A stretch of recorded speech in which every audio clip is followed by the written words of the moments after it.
This is where the focus is on being reasonable. In this time of digitized division, we must learn to live together as brothers or perish together as fools. So let no man pull you so low as to hate him. And we must not allow our protests to degenerate into physical violence. Those are unusually wise words coming from me, aren't they? About these times? That's because they are words of a far smarter and better man.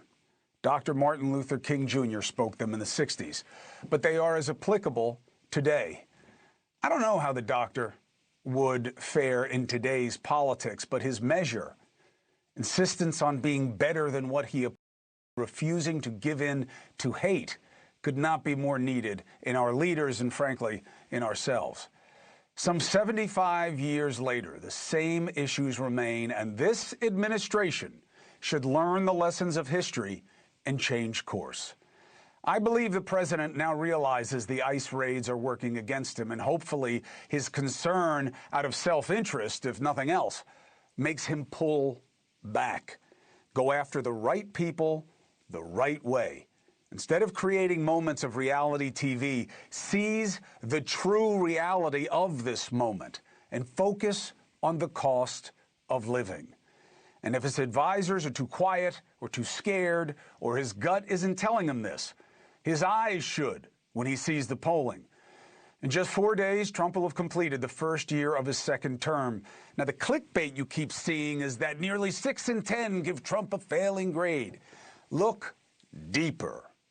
2 in 3 of us say Trump is not focused on the right priorities and does not care about people like me. That includes 1 in 5 Republicans, 3 in 4 independents. That matters.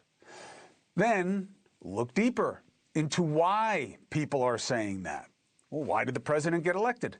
Securing the border, sure, although I would argue not rampaging around the country, grabbing everybody in your way.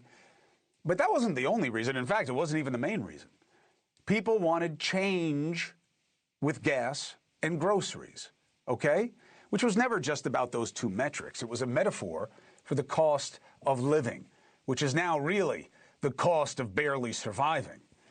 Last year, consumer bankruptcies went up 11%, commercial bankruptcies up 5%, foreclosures up 14%, car repos up 27%, the highest levels since the Great Recession. Subprime auto loan delinquencies up 27% in the last 5 years. All major red flags for the people who should matter most in the economy, the many, and many of those are on the margins.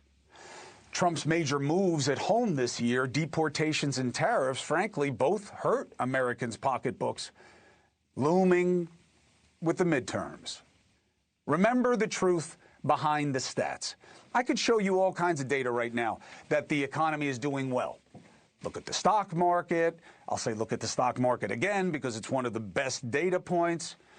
But it's about who's feeling those positive attributes. Since the pandemic, we have been in what is called a K-shaped recovery or economy. K, not for the straight part of the K, but one leg going up, one leg going down, okay? Huge corporations in the S&P, concentrated in a handful of tech companies with an emphasis on AI, and wealthy investors continue to profit with record high stock prices and tax breaks. But those are the few. The many feel less and less confident about their incomes and economic future because they are not making their money simply on the stock market and taking only capital gains. Hence, the K, okay? Same starting place, different trajectories. Trump's call for capping credit card interest rates was the talk, but now we see the walk. His administration is backing off. Why? They met with the bank CEOs. Money talks, morality walks. You know what they told them? Our margins are already small. The default rates are already high. We're not going to be able to lend to people. There's going to be a cash crunch. So, from dealing with reality to the instinct to play at reality TV to distract from that reality. No need for lower credit card interest rates. The banks generously offered instead to issue Trump cards to underserved Americans at 10% interest. Is it really that easy? You give Trump a medal or put his name on something and you got a friend and you get your way? For the country or for the companies? For the country or for the companies? That is the choice. Put your name on a law that lowers usury rates. More and more need help. Companies should not exploit that. That's why I said it is good that the president is even talking about health care and offering ideas. Why? Because the bar is that low, that at least it's the right topic. Better than taking over Venezuela or Greenland or some other BS. The best idea he has on health care is for Congress to take it up as a priority. What he calls a great health care plan is neither a plan nor anything truly great. Getting Big Pharma to cut profits, that would be great. But this would be the biggest opponent Trump would ever face if he has the stones to do it. Remember, these are the companies that got the government to pass a law that they couldn't even negotiate drug prices. That's power, okay? But it is where we should be focused, right? If the president wants to use all kinds of aggressive, dramatic demonstrations, don't do it against your fellow citizens. Do it against these corporate raiders. Put the corporate raiders on ice.